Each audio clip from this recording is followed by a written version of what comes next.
What is up, YouTube? Welcome back to Work Knife Balance. We got a pretty sweet Civivi we're going to be diving into today. I'm really excited about this knife for a couple different reasons, but before we get too far into that, I want to go ahead and say thank you to everybody who has already liked and subscribed to our channel. If you haven't, feel free to hit that subscribe button or the little logo in the corner. And then after you do that, hit the little bell.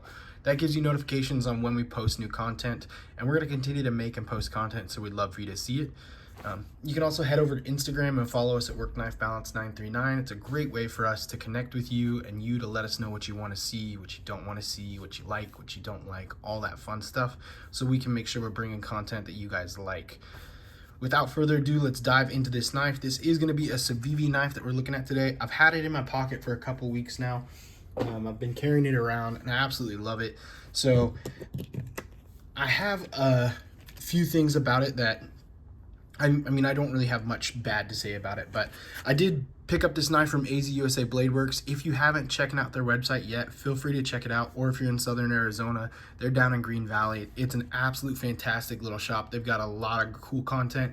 You can also purchase stuff online from them. I highly recommend it. I don't get any sort of affiliate with them. I'm not getting any credits and stuff, but they are a really good group of guys with some good stuff out there. So feel free to check out their website. So we are going to be looking at the Civivi Sokoke, I believe it's called today.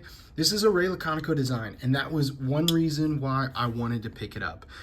I have held a couple Ray Laconicos. I've never owned a Ray Laconico.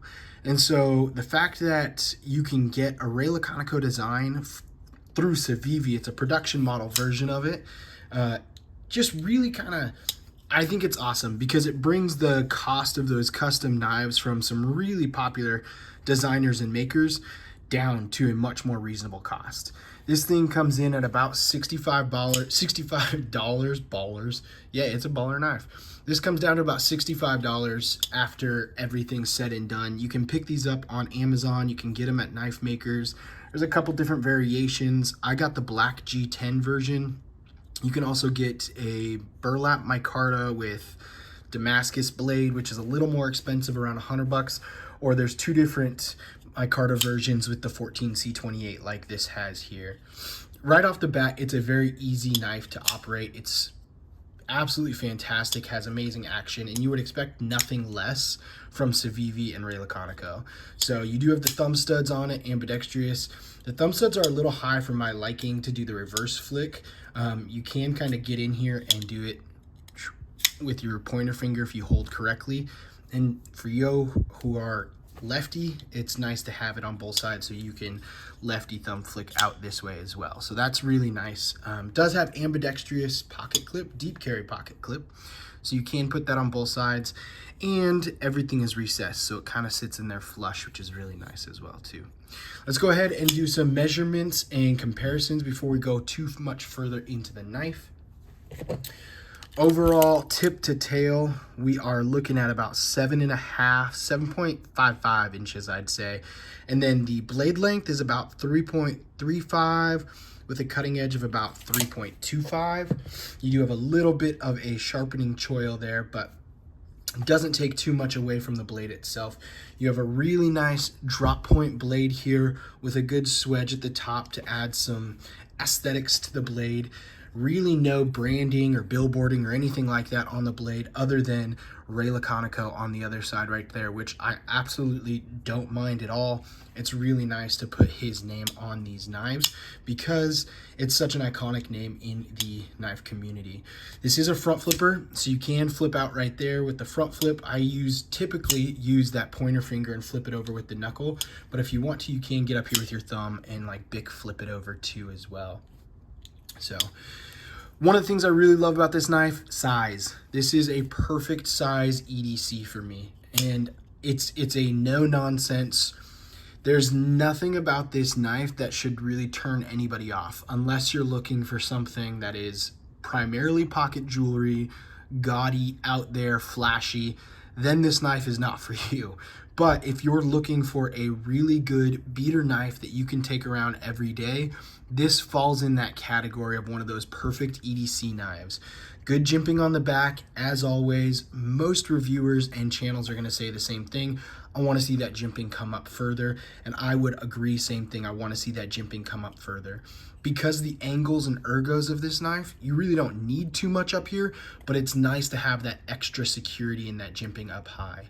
You do have the nested or inset liner locks on this one right here.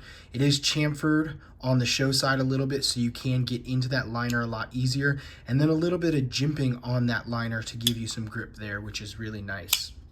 You've got the Civivi branding on the collar, on the pivot there. It is a D-shaped pivot, so you don't have to worry about, if you're taking this apart, having one on either side, so that's really nice as well. And then you've got a nice little hole down here at the bottom for a lanyard if you want one. You got a good G10 backspacer. I like when people do this. I personally like the look of backspacers over pillars.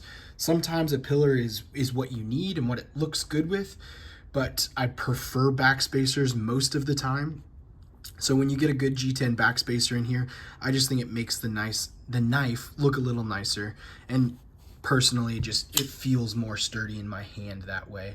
But yeah, I will do some side-by-side comparisons. I know we skipped over that real quick there because I was excited about the knife. Go ahead and pull out the normal ones. We've got our Ontario Rat 1 and 2, Rat 1 up top, Rat 2 down below.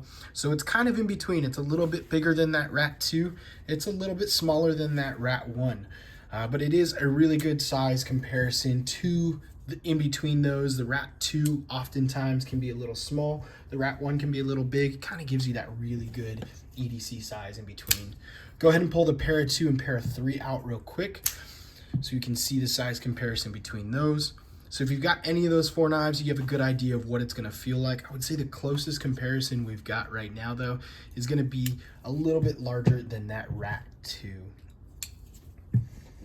I'm pretty sure we said it already, but we're sitting on 14C28 steel, which is my absolute favorite budget steel. It holds a really good edge. It's tough. It's got a good hardness. You can get it up there, and it's not expensive. I would say it is the best of the budget steels or the lowest of the premium steels, depending upon what conversation you're in and how you want to look at it.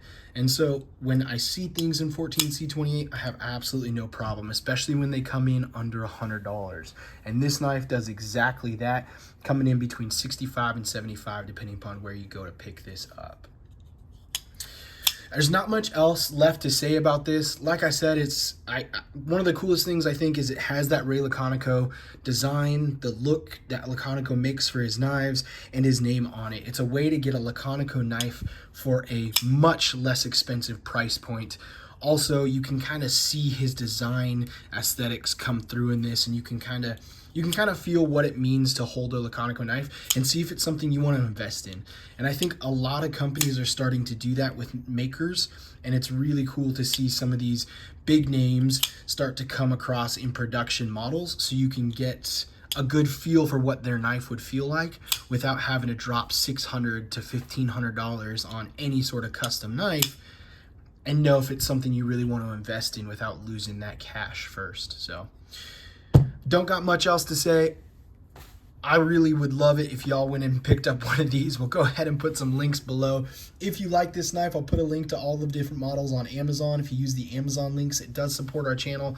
Otherwise, head over to AZ USA and pick one up from them. Until next time, TTFN.